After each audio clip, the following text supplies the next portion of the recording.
Okay, everybody, we are here with Lena, and we're going to do just a very quick sort of master class on hoof trimming. And I'm going to do one of her feet really well to show you what I talk about for a lot of different concepts. If you want a full course experience, I have one of those. It's linked in the description down below, so check it out if you want. But if not, here we are. I haven't done one of these in quite a while, so I thought I would cover all manners of things, and I really can do that with just one foot. So first things first is to be prepared for what you're going to be up to. Right now I have Lena sort of half tied up. Whenever I do this, I'm always reminded of this picture that I saw a while ago, and it was a horse tied to a plastic lawn chair with his head tied, kind of idea, and just standing there next to this plastic lawn chair that obviously you could just walk off with.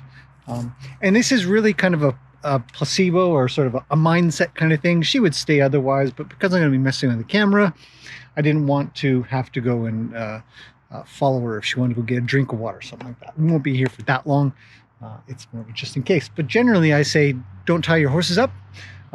If you are, it should be really loose. It should be just sort of hung off of something. If you have to cross tie them or tie them hard to something like that, I think that relationship should be worked on first. So that's the first thing I always talk about when it comes to trimming, because essentially we are grooming the horse. And if you have to tie your horse to groom it, there's probably a problem. And the biggest thing about when you're doing it with the feet are, you know, I've heard it said and I believe it and I think about it, but the horse's feet are the way to their heart.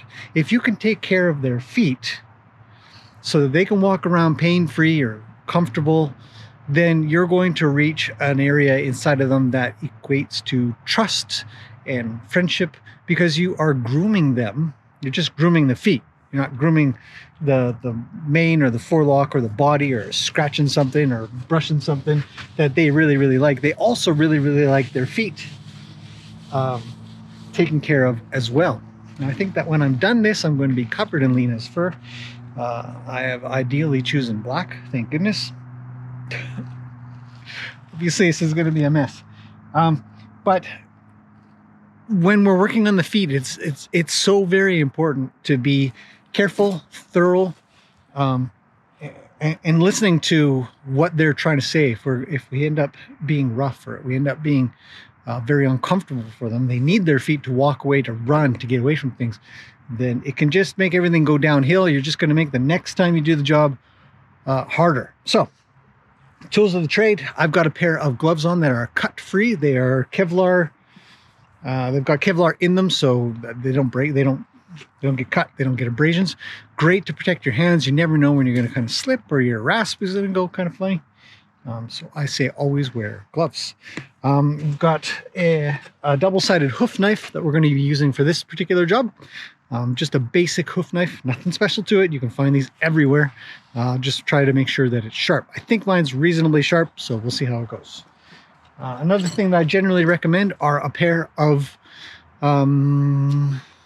these are bonsai trimmers, but you know, they're just clippy clip things. They're like, yeah, they're nippers, but baby version. I don't use big nippers. I'm not very good at it, so I just don't bother. In other words, I will never get good at it because I never bother, but I just don't like it. There's reasons for that I'll cover when I get into rasping. And speaking of a rasp, I've got my rasp. It's got a rough side and a fine side. So let's get started. Okay, so the first thing we need to do is assess. Lena is so good for this. This is why she's the hoof trimming model that I just absolutely love to use. Look at her. She just stands peaceful. She's relaxed. So this is a really good thing to see. If you've got a horse that is just going to stand around and be really cool with the idea of trimming, because I've already cleaned her feet, and I've done 3 other horses here, so it's a big mess as it is, but I cleaned her feet, she's cool with it, and then walk around a little bit in the sand. And I do that because I like the way the sand cleans the feet. It cleans out all the little cracks and stuff like that. So we'll just brush out the sand and I'll show you everything there. So let's assess her foot that we're going to work on. We're going to work on the front left. What we can assess from the outside is minimal, but we can assess. So right off the bat, I can see that she's long. I'm probably about a week or 2 from when I should have trimmed her. Both front feet have abnormalities. abnormalities in their shape, and we can see that if we kind of come over top, and there's a little bit of a, it's not quite curved nice around, if that makes any sense. So we want to see not this flat bit here. So this one has the same thing. There's a flat front to it. This is kind of jutting outwards kind of thing. So that's the main thing that I look at when I check a foot. I see how much have they worn their toe and where do they wear it. We definitely want the most worn point, which looks to be about here, which we can see a little bit better if we come down real low. We can see the bevel that they create all by their lonesomes. And hers is almost center. I would say if it was over here just a smidge more, I'd be a little happier, but that's the way it goes. So this is long and this is definitely long. This definitely comes out in a bump. So that's sort of what I assess from the outside. We could take a look at how her heels are. Sort of move this hairline a little bit like this. And let's see, down a little lower. These are good angles to be taking pictures from. Anyways, you can see her feet are in really good shape. We've got a good heel here. Everything's kind of come along nice and straight, or relatively straight. Should be perpendicular to the force applied when walking. So, not a bad foot from the outside. What we want to do now is take a look from the underside. Okay, come on, Lena, foot, please. Very good. All right, so let's give this thing a clean of all the sand, and I'll show you what's going on, because it's really, this is where we're going to be able to assess a hoof. We can look on the outside all we want. We can get an idea of things, but the true discovering of where a horse is overgrown or having a problem is going to be from the underside. So, as I said, I've already given it a good clean, but we've got all that sand in there. So let's get that off and take a look around. So, right off the bat, I do know Lena is due for a big trim. I'm probably a couple of weeks away or late. And I can see that because of how long her bars are. These are called the bars. This is the frog. These are the walls, toe, pillars, quarters, heel, and bars. So these bars are pretty deep. We can really see that. I mean, let me take a look at a sort of a different angle here, through here. You can really see how long those bars are. So one of the first things that I think I want to do is trim them out, and I'm going to use my nippers for that. I'm just going to come in here and let them ride on the sole to where I think that they need to go. Now, here's an interesting thing though. The sole right here is flaking off like this. And why does this happen? Well, this happens because when the foot stays full of mud or dirt or horse poop or whatever, it essentially can grow sort of not a false sole, but a non-exfoliated sole. So all of this material in here is sort of non-exfoliated, which means we're not getting to live sole. Not like we need to be at live sole, but we'll know it when I'm done. Okay, Lena wants her foot back. Okay, so let's get on with trimming this to where it should be. So I'm going to take my knife on this. I'm just going to do one side for now. I'm just going to take a look at where this stuff doesn't flake off. And I'm not using a lot of pressure. I don't really want to get to full live sole. What I want to get to is just above it. And you'll kind of know it because of these little cracks. We can leave these cracks alone. They're not cracks in the sole, they're cracks in the non-exfoliated material. Oops, I've gone too far. I just want to do one side for now. The bars, if we look closely, we can see have a little gap right in here and all through here. And so this material, this bar that I just took off, has shown dark stuff, which means that the bar is not connected there. So we can actually remove areas where the bar is not connected. And that's not an unusual thing to see. So just get in there and we can see we still just got that little bit going on right here that I'm going to leave.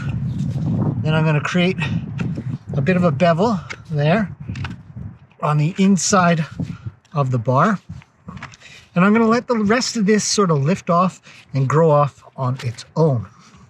I don't think I need to shave right down to that. I mean, I could get just a smidge, but in reality, she'll wear that off just fine. Okay, so this is where I've gone far enough. And the reason we can tell is because when I bring my knife across here, oh, she wants her foot back. 2 seconds, Lena. When I bring my knife across here, you don't see a ton of that dust coming off like we would on this side, if that makes sense. Okay, we got to give her her foot back. Okay, so now that we've got this side done on the inside, we can take a look at what's happening with this frog. Now, Lena's got a nice big frog. It's fantastic. Not a lot of complaints about this, but when I do finally take down these walls that are sitting high off of the sole, this frog is going to sit pretty high.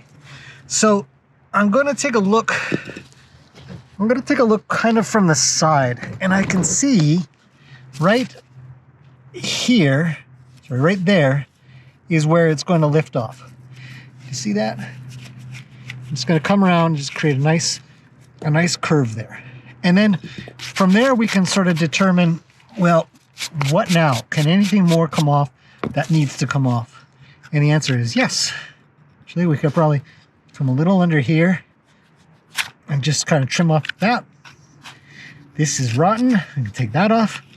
All right, look at that pocket of whatever's going on in there. That's okay, no big deal. All right, so we can take off this outer bit, and that will allow it to leave. All right, and we're already getting a better shape out of this frog by getting rid of the stuff that doesn't need to be there. So let's continue to sort of take a look at this.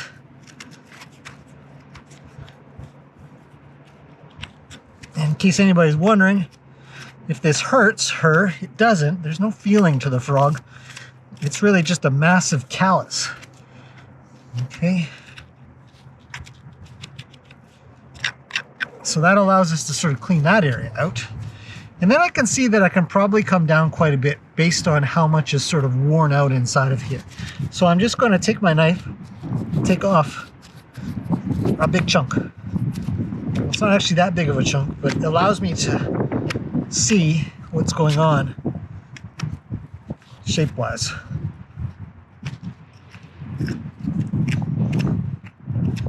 Yeah, something like that. All right, she wants her foot back, so we've got to give it. Okay, now that we've got the bar and frog done on one side, we are going to get the wall done. Now, I always start at the heel, and we can already see that horses create a bit of a bevel on their heel at the back. See that? That's normal. A lot of horses don't have that, so we actually have to make it for them. But for Lena, we don't. So I'm going to keep that shape, but bring it down. So let's do that.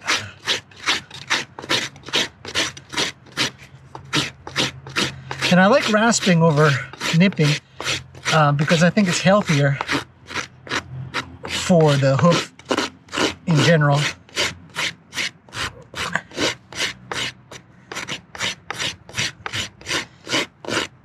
Now, you might be thinking, where are you going to? Let's get rid of this pillar while we're at it. What I want to do is I want to go to just barely above sole level, which is a little ways. Because you can see where the toe's at. It's right level. And if I just barely take this off, it's right level with the sole. So the rest of the hoof should theoretically be that way too.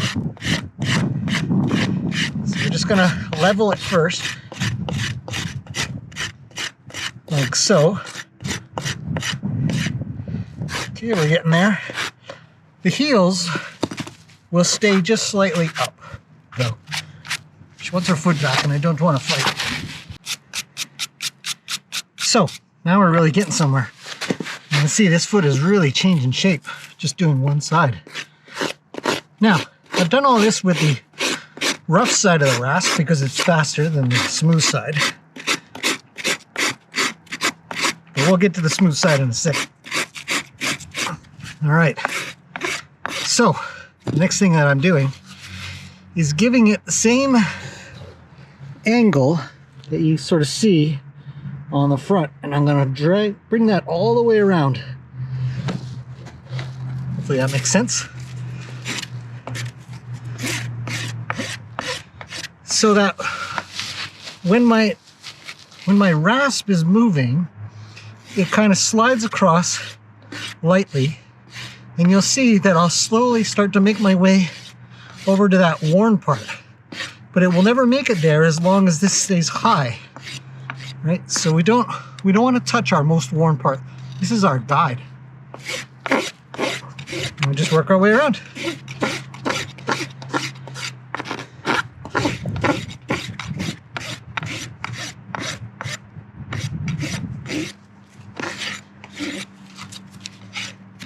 And clean up the front. And this side is done. Okay, now that we've done one side, let's do the other. I'm going to do it in a different order.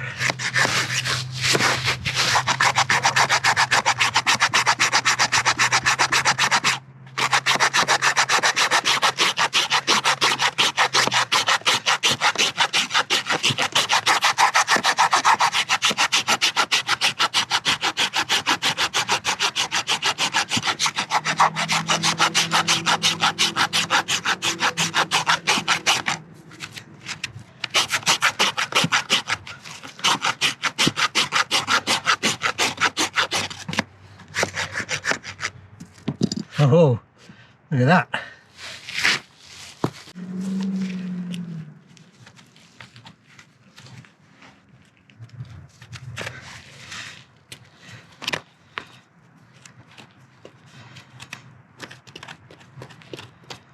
Okay, so now let's take off some frog.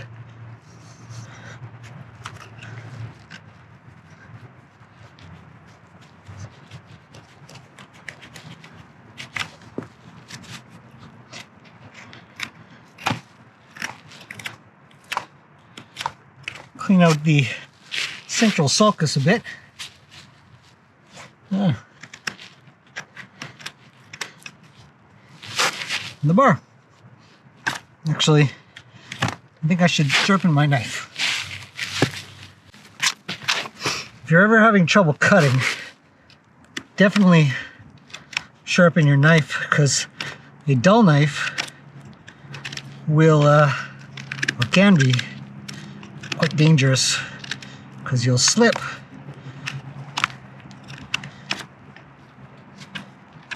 and maybe cut yourself or the horse.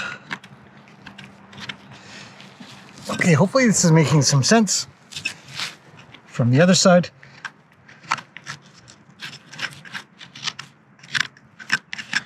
That's pretty good. And I'm just lightly scraping this area.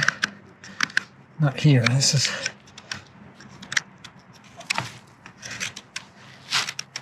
Yeah, you can really see how much has grown in here. So we've got a little ways to go, and I'm thinking a little ways to go on the other side too. Not a lot, not a little.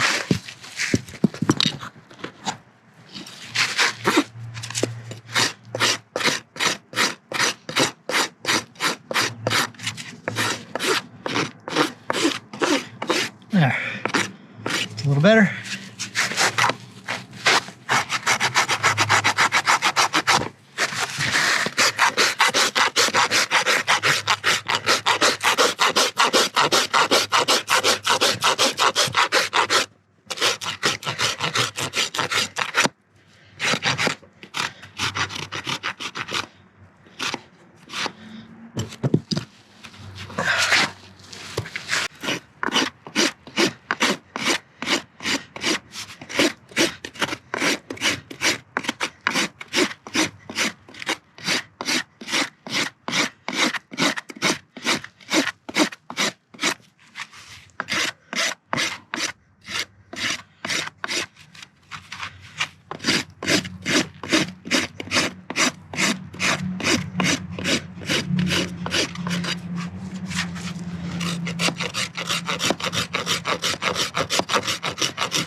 There we go.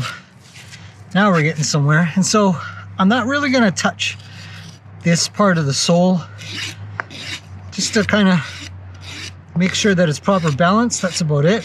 But you can see as I do this, I'm trying to have the rasp contact. That's why a wide rasp is better, but not quite get that. And keep coming around like so, and just creating a nice fall off and angles that match her original wear pattern.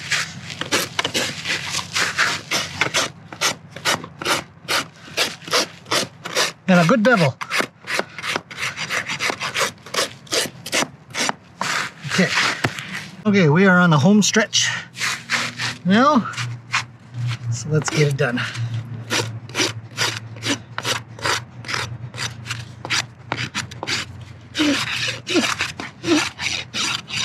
Just gonna clean off that front edge, because as we rasp, we end up creating a bit of a sharp corner on the outside.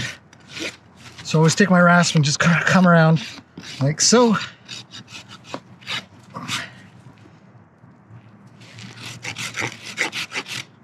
There we go. And that's pretty good. I think we're going to go just a little more on this bar here, because I can see a bit of a crack there. So that means it's not connected.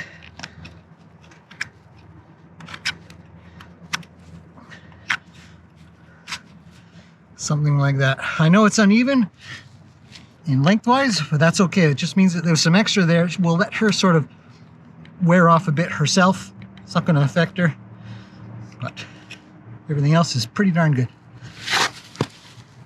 So now if we reassess from the front, we can see we've got that nice round profile that we want, especially in comparison to this one, which looks kind of weird now, or should look really weird to you.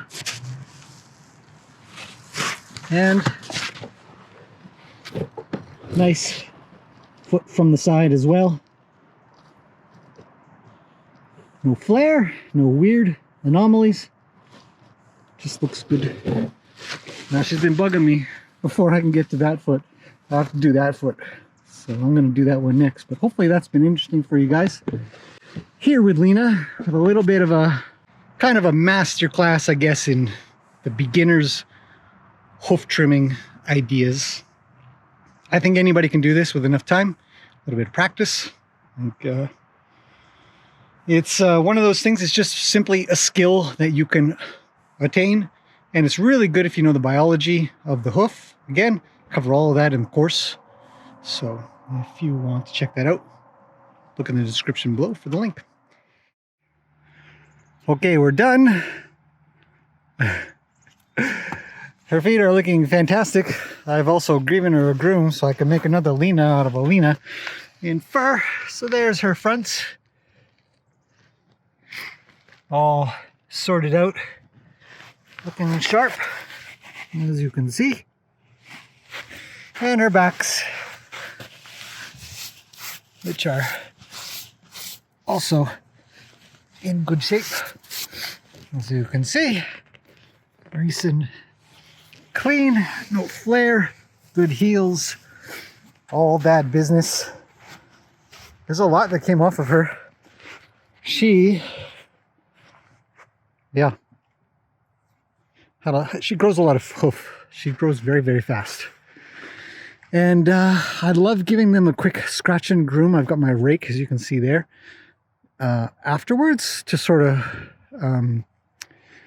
round off the grooming process of trimming, where you sort of leave them, you know, it's kind of uncomfortable to do grooming in here and there. So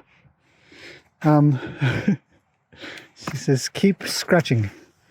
And so I will. I love leaving this off like this, because this will be sort of the last bit of memory that she'll have of me working on her feet, and she loves it. You got to be pretty happy with when your horses are happy. It's always going to make the job easier next time, you know? So when I want to trim her next time, she'll be a little bit more sort of amicable to the idea. Says, hello, you're not done. I know, lots left. So that's the job.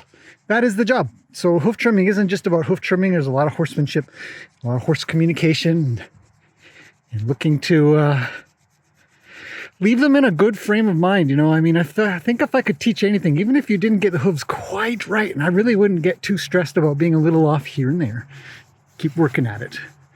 But honestly, it's the mindset. I mean, I've seen some farriers that maybe they're good, but they are mean. They are terrible to horses. They yell at them and hit them and all kinds of stuff. And I don't think it doesn't matter how good you are with feet. If you're not making your horse kind of happy. Of course, we don't want a bad trimmer either. But you know what I mean. Okay, that's it. I think Lena's done for now. And I'll see you guys in the next one. I'm up against the fence.